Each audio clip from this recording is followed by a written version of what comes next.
had another pretty good week on eBay. Let's talk through everything that sold, break down what my profit margin is on the things that are currently live stock, and if you don't know what that means, stick around. But I'm also very interested to see if my spreadsheet was accurate or if I'm making more or less profit than I predict before I actually set up my auctions on eBay. So let's get into that. While we pack everything up today, on the screen you're going to be able to see the profit that I actually made on each of the items. And then at the end, we'll go over the total profit numbers. But while I'm packing them up, I'll tell you guys the profit that my spreadsheet predicted, and we'll see if the cash flows and profits are pretty similar. And if they're not, I'm gonna have to change some things. The first step for me is always just to make sure that everything is prepped before I actually package it. And so for instance, something like this, which is an Amazon return, has my label on it instead of the UPC. Sometimes I'll take that off, especially if it's used like new and I'm selling something as new or open box. If this one says it's new, I'm not actually worried about it. When I'm storing my items, especially the livestock that I have, which basically just means things that I have that are still within their return window, everything moving forward after the next couple of months is going to be livestock, but I currently have a lot of dead stock, actually most of what's sold, that I'm still trying to get rid of. But I'll keep the tags on the items as much as possible, that way I don't have to go searching for them. And so the first thing that I'll do is make sure I cut that off because I don't want somebody seeing the price that I paid for something. And then I personally take off the tags that are inside this shoe. Let me know your guys' philosophy on this. I do it just because it makes it look like it's been in a store more. For shoes and stuff, I'll make sure that the shoelaces are tied either pretty simply, you just loop it around your finger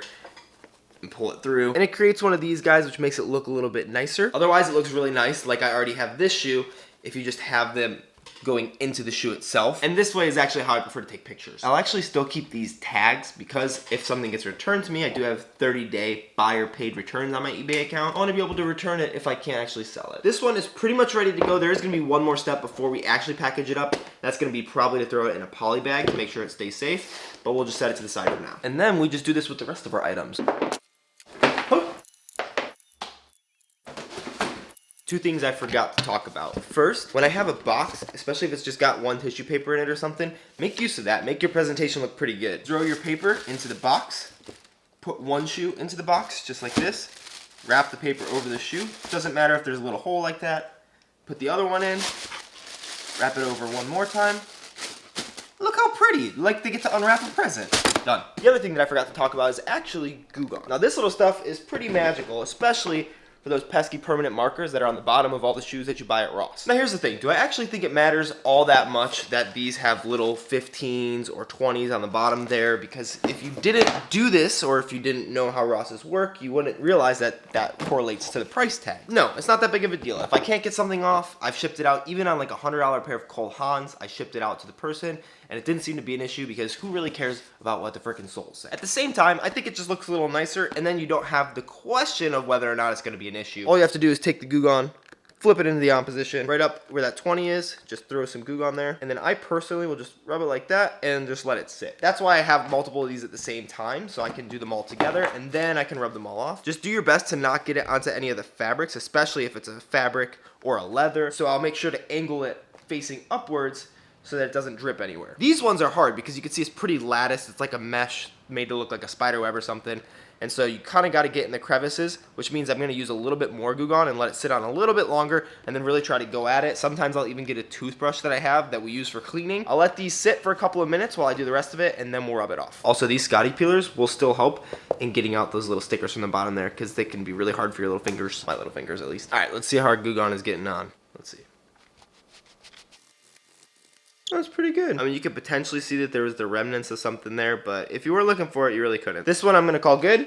Ooh, that's textured too. There you go. Same thing. A little bit left, as you can see right here and here, but not a big deal at all. Also, don't forget about the spikes. This is what I'm worried about. It's welled up in there a little bit. Let's see how much we can get off. It's definitely coming, but definitely still a couple bits in there.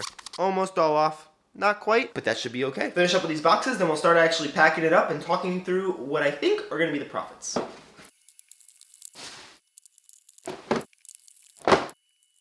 Also, when I was organizing through my inventory for like dead stock and stuff, I asked my wife what she thought was the oldest thing that I had still sitting around, and she said like December 10th. About this one, November 23rd of 2020. 7 months to today. Oh, that's fitting. Let's not have that happen again though, please.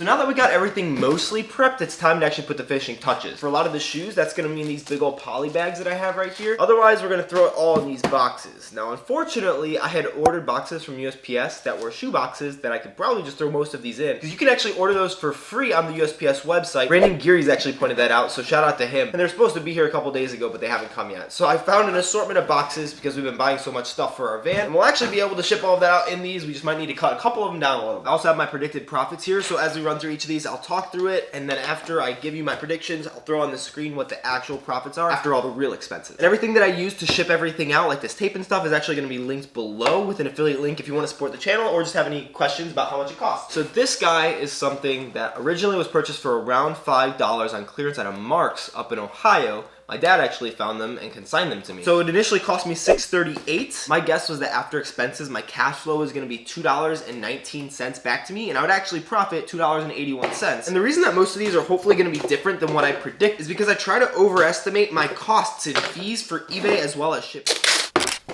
Honestly, I could probably put that in a bubble mailer. It doesn't matter. Cut this box down a little bit just to get it to size, or just throw some cardboard around.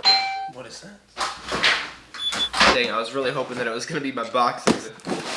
Just a return. How come they never send the tags back with these? If anyone wants workout gloves, they're Nicole Miller workout gloves. They're pink. I'll ship them to you. But we got more packing material. It's a little bit wonky. I just gotta make sure that I reinforce the sides of it. But I also want to keep it under a weight. Let's see how much we weigh so far. Oh yeah, just under a pound.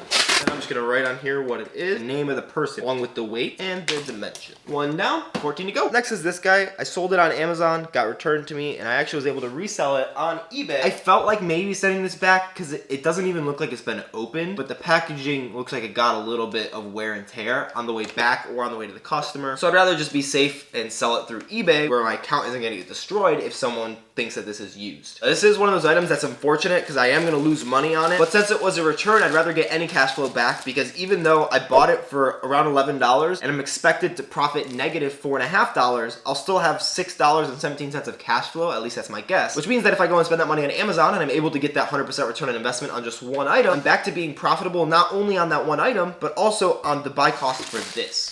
The other thing I forgot to do on this guy is make sure that you Sharpie over all of the barcodes, just that way they're not trying to scan anything, and I think that that's actually like a rule with the USPS. Alright, first box. Boom, box number 1. This is the thing that I bought in November, and I bought it for $26 and change. Guess was my cash flow is going to be around $32.29 with a profit of $5.68. So not great, but at least I'm still making money on something that I bought way back in November. Perfect fit. 10.5. Next. Oh yeah, this one I've been super salty about. It's the hunter safety system. It's like a harness for kids for hunting. Bought this one of my first weeks reselling, actually. One of the first times I'd ever been to Academy. I'm actually gonna have to tape this up real quick. I had sold 2 of them. I was the only one on the listing. I bought it for like, I think $10 to $20. I honestly don't remember how much, but it was one of my first big returns. I think it sold for anywhere from $90 to $120. Luckily, the second one didn't return. But I also was super salty because Amazon took forever to get stuff back to me. If you sell on Amazon, you know that the removal requests right now are taking ages to get to people. I still have stuff from, I think, October that I had removal requests for that hasn't gotten back to me. But this, I think, probably took like 5 months to get back to me as well. So I finally listed it on eBay, and I was trying to get like the same price. I just decided, just get this out of my house. I don't need to be storing this massive thing anymore. So what's most important to me is honestly is the cash flow, and I listed it pretty low. My approximate cash flow was $7.19 is what I guessed. So I'm hoping that my cash flow is higher. If this was in the big boy, we'll Frankenstein this guy up real quick. That will do. Honestly, one of my better Frankensteins ever. Well, I guess one of my better monsters. I think I'm Frankenstein in this analogy. I just tried to measure with my tape. Next, eBay shipment. Pretty cool. The Janoskis. I bought them for $26.61 actually in one of my vlogs, but because I took so long to actually list stuff, it's currently dead stock. As I realized, I can actually return it or exchange it and get my money back to respend. So that's what I'm doing on a lot of the dead stock that I don't have listed, but I'm able to make profit on a lot of it. So this one, my guess was my profit was gonna be $5.68, meaning my cash flow was $32.29. So hopefully it's more than that, but we'll see. Double checking to make sure that if I increase my dimensions, it doesn't increase the price. I'll just fill this rather than cutting this box down because that'll make my life a lot easier. But as you saw in my last eBay shipment video, sometimes if you change the dimensions of the box, it'll radically drop your prices. That's one for these guys. Good thing I just got that. I'm serious about the gloves too, by the way. I don't know who uses workout gloves. I personally never have. But if you want them, I'll ship them first class to you. Just reach out to me. Oh no, that's over the weight. So right now it says 1270, and I'm 3 pounds and 4 ounces actually. Ooh, I don't know if I could take 4 ounces. How much is 4 ounces? Here's a couple sides. Yeah, that's 2 ounces. I'm not gonna be able to take that out. Yeah, because they only paid $13.50. Well, I guess that just teaches me to actually measure next time. Brutal. I might be able to drop it down, but honestly, for $2, I don't think it's worth the hassle. And I think I'm still gonna be in the positive, so that's good. But it still sucks. Next.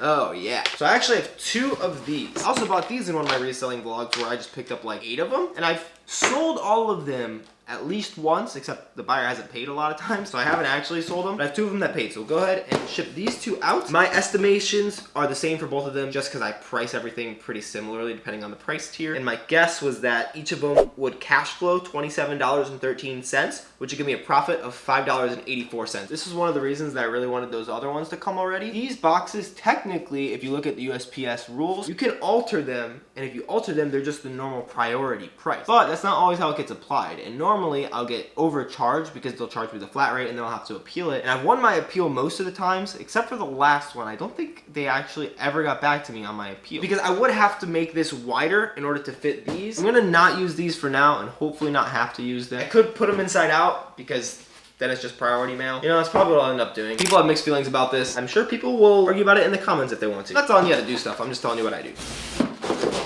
Oh yeah. Definitely gotta write the sizes on these ones, otherwise I will forget which is which. Oh, that's pretty clean. Oh, wow. Well, I'm glad I packed that one up first. This isn't actually what I sold. I sold a 9.5 in a red and black colorway. I was a little hasty in grabbing that.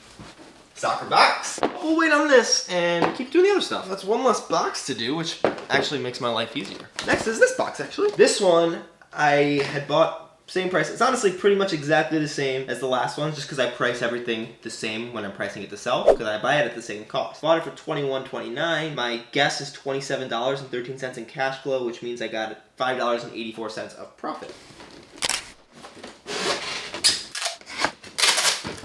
Really nice. All right, let's check these guys real quick. I think this might be our first example of not coming off.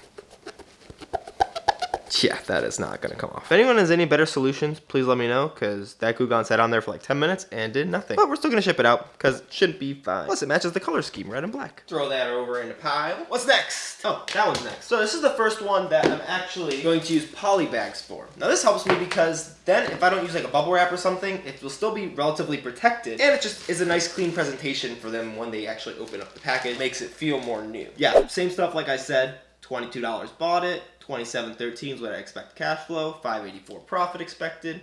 We'll see if that works out. Put this in a box that's a little bit too bowed out, but that's all right.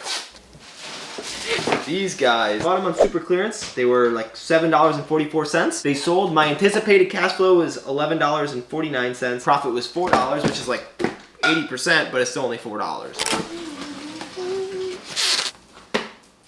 Next, these guys. These ones I bought also in a reselling vlog. I think a lot of the stuff I bought in reselling vlogs, but I allowed it to become dead stock, which is something I'm not gonna let happen anymore. These ones I also bought for the $21.29, and my guess was the same on these. $27.83 of cash flow, $6.54 profit. So I think I had these listed a little bit higher than the other ones, maybe by $1. The other reason that these could change is if they got multiple bids. I only approximate for the first bid because that's the minimum that I know I'll be able to get. That way I don't have to put a reserve price on my auctions. That's ready to be boxed up. Too high. They kind of fit. We'll make that work. Getting there. Pretty sure these sold for more than what I was anticipating them to sell for, which is good because I think that they're worth it for sure. And I really wish these were my size because I need a pair of indoor shoes and I'm just waiting to find something like this in my size. But these were half a size too big. I bought them for $21.29. My guess was $27.83 cash flow, $6.54 profit, just like these other ones have been. But this is the last one that's dead stock. All the rest of these actually are livestock, which means that we're actually going to get into more profit predictions rather than just cash flow. These are so pretty. No. Fish? That doesn't fit either. Next, getting into actual livestock. This first one I picked up just about a month ago. So I would have been returning it later this week. I actually have a second one that I'm going to be returning pretty soon. I'm honestly pretty disappointed in myself because I didn't have everything listed for as long as it should have been listed. I'm guessing I would have sold a lot more of the stuff that I'm going to be returning soon if I have been diligent about that, but it's been a pretty busy month. That being said, this one, I dropped the price pretty heavily, so it was $21.29 was the buy cost. My guess was I was going to cash flow $28.69, so profit would be $7.40, so about 35%, and hopefully it's more than that. Ooh, just over 2 pounds. Next, these ones I bought on clearance for $14, which is definitely a good find. So with where I had them listed initially, I think they got bid up a little bit, but it was cash flow of $19.39 with a profit of only $4.48. Hoping it ended up being more than that, but even with that, it's still 30%. So at least it's something. I don't mind turning $15 into $20. Next, I bought a ton of these because I didn't know which sizes would sell. Figured I'd be returning a lot of them. Hopefully I wouldn't. I've only sold one so far. I've only had them listed for I think 1 or 2 auctions out of the 4 that I could have. But I bought it for $26.61. My guess was I had a cash flow of $37.29, which would give me a profit of $10.68. So $10 profit is not bad. And honestly, looking at dollar profits, maybe more than percentage, is more important since I don't have to worry a lot about risk. But it's all good. Last one, a little baggy, perfect size. Grateful those came today. Oh, I got caught up in the moment. I bought them for $18.09 at Burlington. My guess was cash flow $24.39, which is a profit of $6.30, which is like another 35%. So we'll see how we did in a second. First, we gotta label all these guys up and have my wife take them to the post office because I can't drive. Bye. So I have all these set up so that I can see the names as well as what it is and the dimensions on it so I can adjust the dimensions. So right now we can see that our total is $144.37 for the shipping on all these items. I'm interested to see how that adjusts as we go through all of them. I don't think that that'll go down by much. If anything, it'll go up because I missed the one. Moment of truth, $144.84 went up by 47 cents. Not that bad. Now we're gonna review a purchase, confirm and pay. And I forgot to buy more of my spray adhesive, so we're just gonna be using tape to stick all of them on. It's been struggling recently to print straight. I think I'm gonna have to get a thermal printer here soon, especially because I'm gonna need one before I go into the van. You guys keep telling me that I need to get one. Boxed up, labeled up. Now I just need to get it into bags so that Chris, I can take it into the post office. Made it work. 1, 2, 3, 4. Now the question is, can you actually carry these? Easy-ish. So I'm actually pleasantly surprised with how the numbers ended up turning out. The total that we spent, including my approximations for the things that I forgot, was just over $275. That's both dead and live inventory, but from a total cash flow perspective, we actually got back $406.58, which I think is most important because the cash flow is what I'm going to be able to use now to go and buy more inventory, which will make me more profit. And it's especially good because the cash flow from dead inventory was $285. And luckily, almost all that dead inventory made me a profit, so it's even better than if I was to exchange it at the store, but it just means I now have another $280 to spend and make more money. The total profit on everything was only $130.89, which is not very good, especially when you see that the live profit was only $38.79. But I think I probably did about a day's worth of work in buying the inventory, listing the inventory, shipping out the inventory. If I was to just extract that from all the other work that I've done that's kind of been multitasked with it, and $130 is about what I was making when I was working at a job for a day of work. So it's not bad, it's not great. Hopefully profits continue to increase or my workload goes down, and that way it'll become more worth it for me. Now both the total return on investment and the return on investment from live inventory was about 48%, which is pretty good because I had estimated 35%. And that's because all of my estimations were low except for one, which were those Janoskis, which I ended up having to pay more in shipping, but that was only off by 15 cents. And the total difference in what I projected to be profit versus what was actually profit was just over $60, so just over $4 per item on average, which is one of the reasons why I estimate my fees as well as my shipping high so that I can be pleasantly surprised rather than disappointed if I do have instances where I have to overpay for shipping. This is the second really profitable round of eBay that I've done in the past month, and you can watch the other one right here where I go over changing my business model to make it more profitable for me. Or click here to watch how I actually source inventory for not only eBay but also Amazon, spending as little time as necessary to make sure that I can actually do the things that I want in life. As always, leave a comment for any video ideas that you have, and I'll see you in one of these 2 places.